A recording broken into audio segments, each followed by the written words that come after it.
دیکھیں یہ غامدی صاحب نے بات کی ہے کہ تراویح تو اسلام میں ہے ہی نہیں ہے، تو حضرت عمر نے شروع کی ہے. حضرت عمر نے تراویح شروع کی ہے، جس طرح سے شروع کی اس سے پہلے ہمیں ابو بکر کے دور میں یہ نہیں ملتی. اور نبی صلی اللہ علیہ وسلم نے بھی ختم کی ہے تراویح، 3 دن پڑھائی، اس کے بعد آپ نے کہا کہ یہ فرض نہ ہو جائے. حضرت عمر نے شروع کی. ہم کہتے ہیں آپ نبی کے عمل کو دلیل بنا رہے ہیں کہ نبی سے ثابت نہیں ہے، بلکہ نبی سے چھوڑنا ثابت ہے نا آپ صلی اللہ علیہ وسلم سے. تو نبی کے عمل کو اگر آپ دلیل بنا رہے ہو تو نبی کے قول کو کیوں دلیل نہیں بنا رہے؟ علیکم بسنتی و سنت الخلفاء الراشدین المہدیین، میری اور خلفائے راشدین کی سنت کو فالو کرو. تو یہ ہم عمر کو فالو کر رہے ہیں کس کے کہنے سے؟ نبی کے کہنے سے. ممکن ہے کچھ اسکالرز یہاں کے کہیں کہ اچھا حضرت عمر کا تو فلاں فیصلہ ہے، وہ فلاں فقیہ نے نہیں مانا، فلاں صحابی نے نہیں مانا، تو آپ ہر بات تو عمر کی ویسے بھی نہیں مانتے. کچھ مسائل ہوں گے نکالے جا سکتے ہیں. ہم کہہ رہے ہیں یہ وہ مسئلہ ہے، حضرت عمر کی اس بات کو تمام صحابہ نے مانا، عثمان نے، علی نے، عبداللہ بن مسعود نے، حضرت عائشہ نے، پوری دنیا میں مشرق مغرب شمال جنوب تراویح کا انعقاد کیا ہو گیا؟ شروع ہو گیا، اور تواتر کے ساتھ آج تک چلا آ رہا ہے. حتیٰ کہ حرمین میں پچھلے سال 10 رکعتیں ہوئی ہیں، اس سے پہلے 1400 سال میں کوئی نہیں دکھا سکتا 20 رکعت سے 1 رکعت کم ہوئی ہو. اب یا تو حضرت عمر نے کوئی نئی چیز گڑھی ہے، غلطی ہوئی ہے ان سے، غلطی ہوئی ہوتی صحابہ اسی وقت آپ کو ٹوک دیتے، نہیں ٹوکا. یہ اس کی علامت ہے کہ حضرت عمر نے بدعت کا آغاز نہیں کیا، بلکہ حضرت عمر نے پیغمبر کے عمل کو زندہ کیا ہے. جو عمل ختم ہو چکا تھا، بالکلیہ ختم نہیں ہوا تھا، جماعت کا عمل ختم ہو گیا تھا، اور جماعت کا عمل بھی بالکلیہ ختم نہیں ہوا تھا، ایک امام کے پیچھے نماز کا عمل ختم ہو گیا تھا. ہوا یہ ہے کہ نبی صلی اللہ علیہ وسلم نے جب 3 دن تراویح پڑھائی ہے نا، تو آپ صلی اللہ علیہ وسلم نے فرمایا کہ تم پہ فرض نہ ہو جائے، تو آپ نے خود آنا چھوڑ دیا. صحابہ سمجھ گئے کہ نبی چاہتے ہیں کہ یہ نماز ہم پڑھیں، لیکن فرضیت کے خوف سے آپ نے کیا کر دیا؟ ختم. لہذا صحابہ نے اس کو زندہ رکھا. مسجدوں میں صحابہ آتے، ابو بکر کے دور میں تراویح ہوتی تھی، عشاء کے بعد لوگ مختلف قاریوں کے پیچھے جماعت کی نماز سے قرآن سنتے تھے. ان کے پیچھے اتنی لمبی لمبی نمازیں ہوتی تھیں کہ سحری کے وقت میں جا کے ختم ہوتی تھی، عشاء کے بعد شروع ہوتی تھی. حضرت عمر جب آئے، حضرت عمر نے دیکھا کہ انہوں نے فرمایا کہ تم نے تو قرآن کو ٹکڑے ٹکڑے بنا لیا ہے، ایک مسجد میں اتنی جماعتیں کیوں ہو رہی ہیں؟ حضرت عمر نے یہ نہیں کہا کہ تم نے یہ بدعت کہاں سے ایجاد کی. دیکھو رمضان کے علاوہ اگر یہ مسجد نبی میں عمل ہوتا، حضرت عمر اس کو باقی رکھتے؟ حضرت عمر کہتے بھائی نفل نمازیں انفرادی پڑھو نا، یہ اتنی جماعتیں کیوں ہو رہی ہیں؟ عشاء کی جماعت ہو گئی، اپنے اپنے گھروں میں جاؤ، تہجد پڑھنی ہے انفرادی پڑھو. حضرت عمر کو اس پہ اشکال نہیں تھا اتنی جماعتیں کیوں ہو رہی ہیں. سمجھتے ہو کہ نہیں سمجھتے؟ اس کا مطلب حضرت عمر جانتے تھے کہ رمضان میں نبی سے یہ سب کیا ہے؟ ثابت ہے.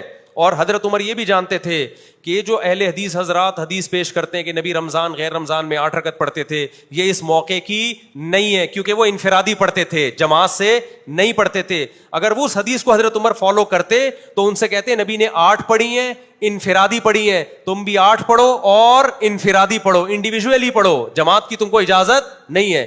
حضرت عمر نے اس حدیث سے استدلال کیا جو نبی نے 3 دن پڑھی ہے.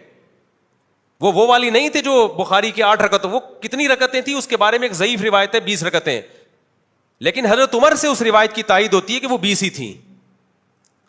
تو اب کیا ہے کہ حضرت عمر نے ان سب کو کہا کہ تم لوگ انفرادی طور پر نمازیں پڑھ رہے ہو، ایک امام کے پیچھے میں تمہیں جمع کروں گا. تو حضرت عمر نے کہا کہ مسجد میں امام کون ہوگا؟ ایک. وہ کتنی شروع کروائیں؟ ایک روایت میں 8 ہے، دوسری میں 20 ہے. 20 والی روایت کو صحابہ نے بھی لیا، چاروں اماموں نے بھی لیا.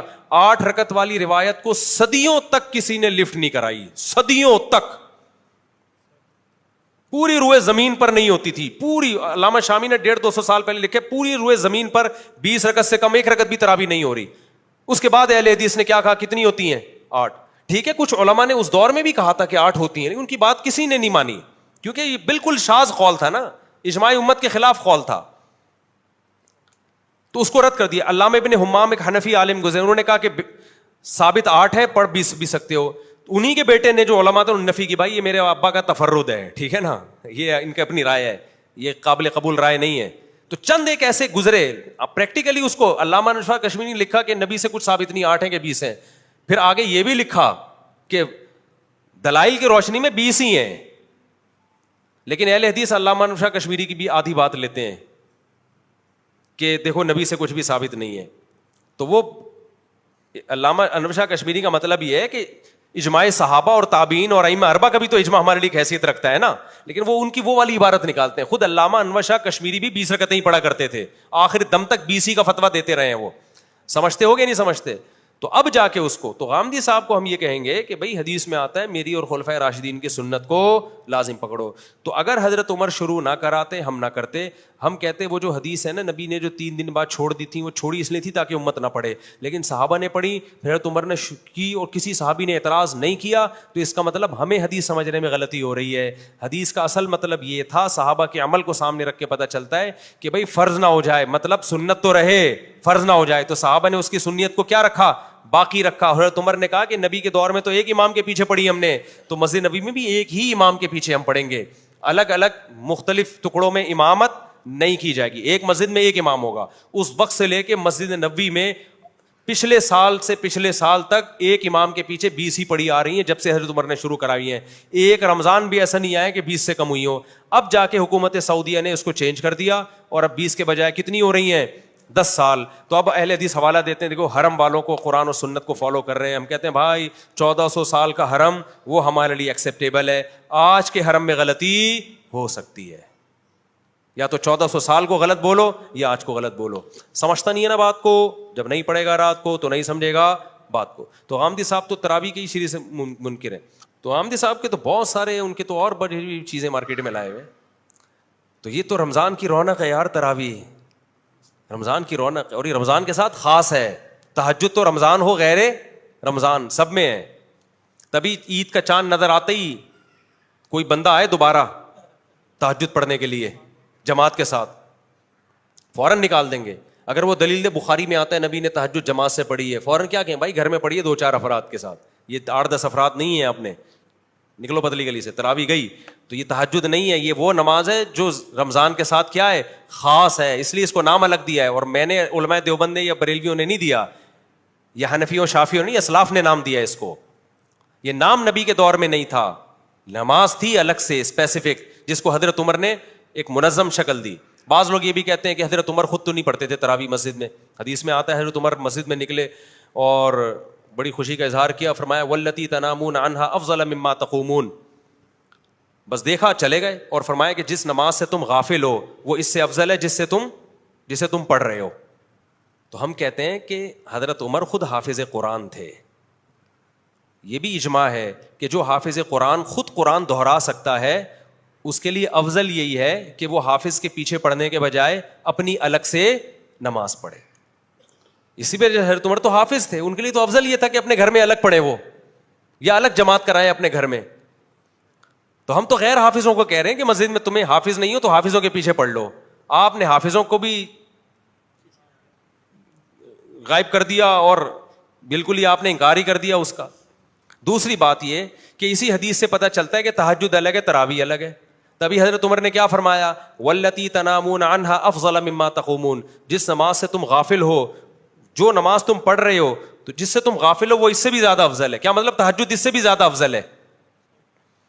تو اس کا مطلب حضرت عمر تہجد کو تراویح سے کیا کر رہے ہیں, بولو نا, الگ کر رہے ہیں. اور یہ کہتے ہیں کہ تہجد تراویح ایک ہی ہے.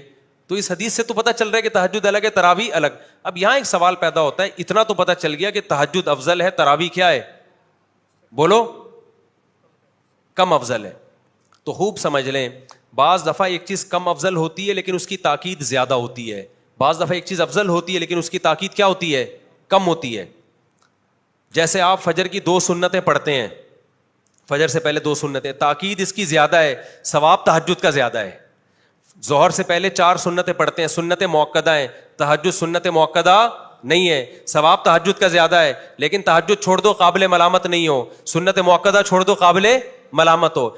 ہمیں جس اہتمام سے صحابہ سے تراویح کی جماعت ملتی ہے اور رمضان کے ساتھ, اور نبی صلی اللہ علیہ وسلم کے بار بار آپ کے ارشادات, من قام رمضان من صام رمضان, جو رمضان میں قیام کرے, رمضان میں روزہ رکھے, قیام رمضان, صیام رمضان, قیام, پتہ چلا وہ قیام جو رمضان, یہ قیام رمضان کے ساتھ خاص ہے. تو صحابہ نے اس کو تراویح ہی کو قرار دیا ہے, اس لیے علماء کہتے ہیں سنت موقدہ ہے. تو اصل فضیلت تہجد کی ہے, لیکن تراویح سنت موقدہ ہونے میں اس کی فضیلت کیا ہے, تہجد سے زیادہ. اس کو جزوی فضیلت کہتے ہیں ایک خاص چیز میں تراویح کی فضیلت زیادہ ہو گئی ہے. اور اس حوالے سے دیکھا جائے کہ تہجد میں صحابہ جو قرآن پڑھتے تھے, آج لوگ تراویح میں خود قرآن نہیں پڑھ سکتے.